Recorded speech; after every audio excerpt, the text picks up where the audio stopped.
There are many things that go into finding your art style, and we're going to talk about a few more of those elements as I show you this really awesome painting that I did in purples and greens for a really fun spring color piece. Alright, so here I'm showing you these colors. This is dioxazine purple and brilliant green. I really like this. It's kind of like an orchid color. They call it purple pizzazz in the Americana 2-ounce bottle line. And we have this Arteza color, Pearl Royal purple. This is Prussian green by Arteza also, in the original style packaging that they had. I still have some of this left. I still have a little bit of this left actually. I really like Prussian green by Arteza. It's got such a really creamy consistency and it's really pretty. I'm also using Deco Art Extreme Sheen.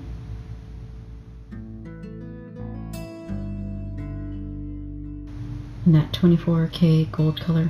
I'm also using Artist Loft. Now this is the older style flow acrylic and I'm mixing that with exterior satin enamel so we can get a little bit more interaction going within my paints. And I will be using this. This is a really dark purple by Amsterdam. Unfortunately, where they put their wording, it gets rubbed off easily, so it's just a really dark purple. I think it's got a blue base rather than, well, blue and red go in purple, but I think that one veers more toward the blue. I think they have another dark purple that goes more toward the red. I'm also using this Atelier Interactive Gold. Now, I've seen other artists use this and get really incredible results that I so far have not gotten mine to provide, but I still do really like the color. It's really deep and really rich. And so I have added Aussie Floetrol to those colors. I still keep putting the Aussie Floetrol with the interactive Atelier paint, hoping that maybe one day I'll get the results that I see some artists get, but so far that has not happened. Okay, and I'm putting down what's going to be my pillow. And in just a second, I'm going to talk to you about a couple things pertaining to art style. I'm going to be, like I said, I'm going to be talking about that a fair bit in bits and pieces because there are so many different subtleties. There are a lot of broad things that can be said about it as well.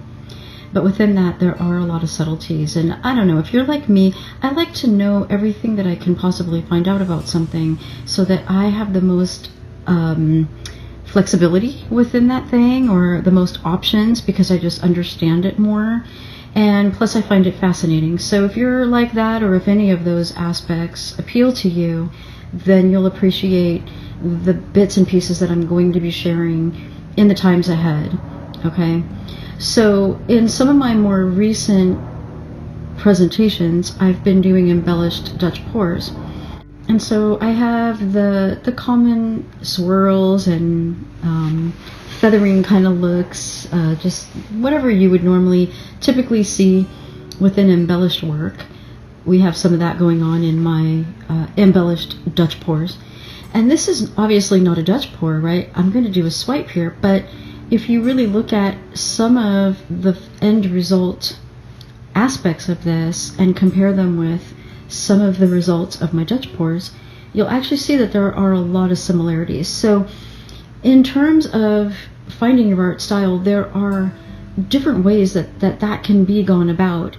You can get really restrictive, down to restricting to a few different colors that you typically work within, or one style, or just certain elements within a style that you bring back through to help tie things together.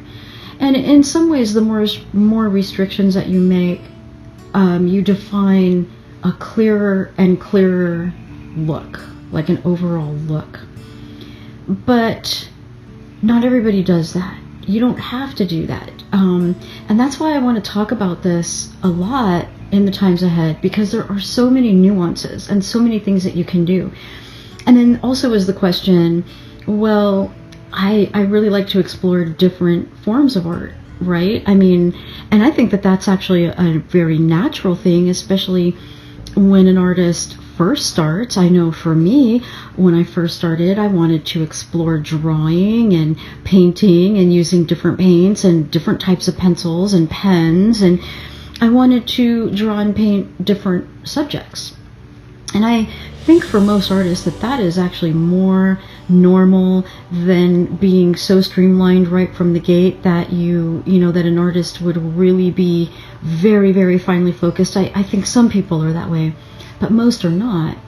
And that exploration is important, and to some degree or to a full degree, an artist might want to always continue to explore. And I think that that's completely fine, but what you can do within that is just start creating streamlined bodies of work. For example, if you want to create a certain type of look for a professional type of aspect, then that's an option where a body of work is created that fits within one area of parameter, but then we can still do the projects that we want to do that are exploratory, for example.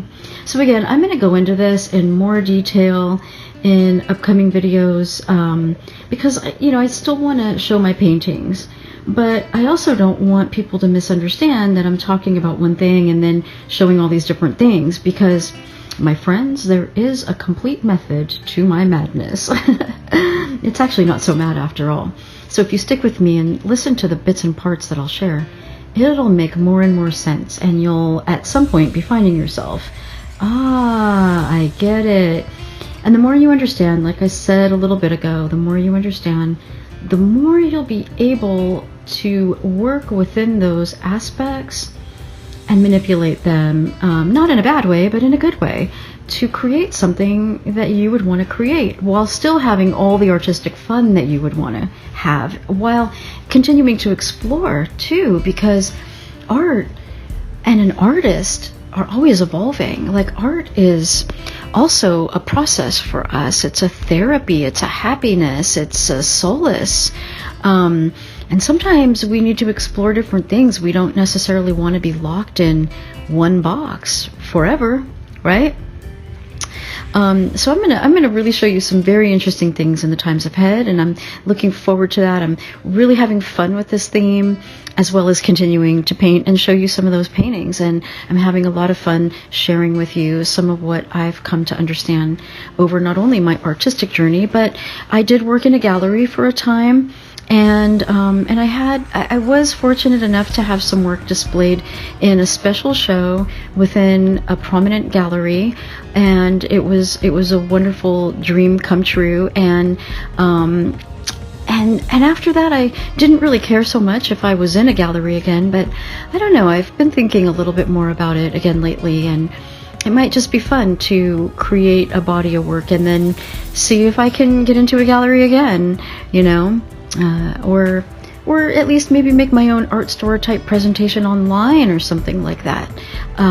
So we'll see. But I think it needs to be an exploration, like art starts out to be a fun exploration, like when we played when we were children, especially when we were children and we would actually play games with one another or go outside and play together, and we would invent games. Now kids are more likely to be sucked into the iPhones, and I'm not sure that their imaginations are working, which is kind of concerning in some ways, but that's a subject for someone else's channel, not mine.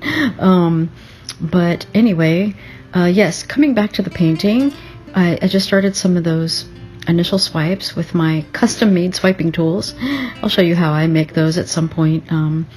I'm a very creative type person in many ways, not just on my canvases, but I will oftentimes just look around and see what can I use for different things that are already around me, so that I'm not wasting things that I otherwise might not have other use for, maybe I would throw those things away, consider them garbage, when maybe if I'm just thinking a little creatively, I can find a way to use them. And then also it saves me a trip and a little bit of cash spent for true and proper sold tools for for these things. So here I'm embellishing with a stick, doing some swirls. I really do enjoy embellishing, but like many of you, I enjoy many things within art. I even enjoy art on a more realism side of things, which you've seen a little bit of on my channel. And I enjoy drawing with graphite pencils in different hardnesses and softnesses. And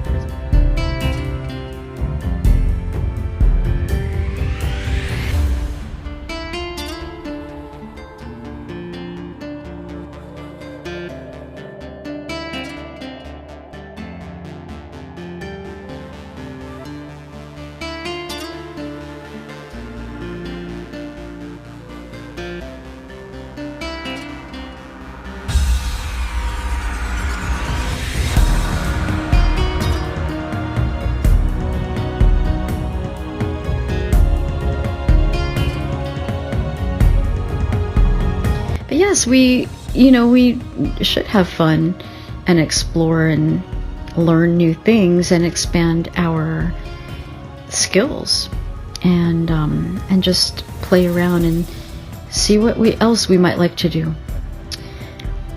All right.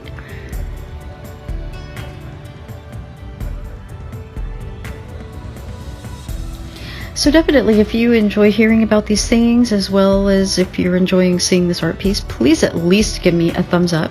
It really helps boost the algorithm. It helps other artists find my channel, and I really appreciate that. I always give at least a thumbs up to every video that I take my time out to watch. I at least give that to the creator for taking their time to create it. I always feel like that's the least I can do.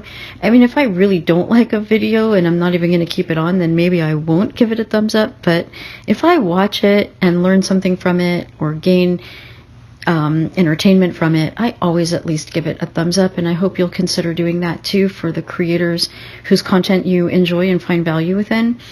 And additionally, if you do like my content, give a subscribe and click the bell so you don't miss out on any upcoming videos. And leave me a comment or a question below. I always appreciate hearing from you.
So I really like how this came out. I think it's really fun, really sweet. It's really pretty. I feel like there is still an air of elegance to it, even though there are some of these brighter colors. And I really like the flow and the complete outcome of how this came out. And let me know what you think in the comments below. Any questions you have, ask me below. And I look forward to seeing you at my next video.